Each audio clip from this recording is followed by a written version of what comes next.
বাড়িতে এটা কাকে কেন পড়িস কেন কি করছিস তুই বলতো? এগুলো দেখ সামনে পরীক্ষা, তুই যদি না পড়িস কবে পড়বি, কবে সিলেবাস শেষ করবি?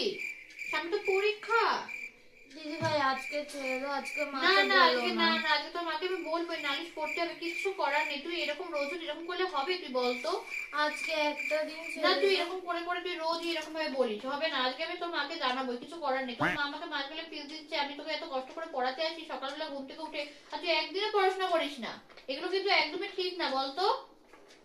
পরবর্তীকালে ফেল করলে তখন টিচারের দোষ হবে। তুই কি করিস এগুলো বাড়িতে বসে বসে? সারাদিন ফোন ঘাটি। দাঁড়া তোর মাকে আমি আজকে নালিশ করছি, কিচ্ছু করার নেই, আমি নালিশ করবো। কাকিমা একটু শোনো তো। হ্যাঁ দি ভাই বলো কি হয়েছে?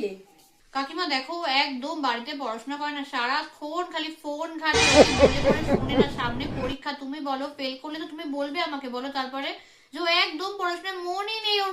খালি সারাক্ষণ খালি কোথায় ঘুরতে যাবো আমার সাথে সব গল্প করে। কি বলবো বলো তো?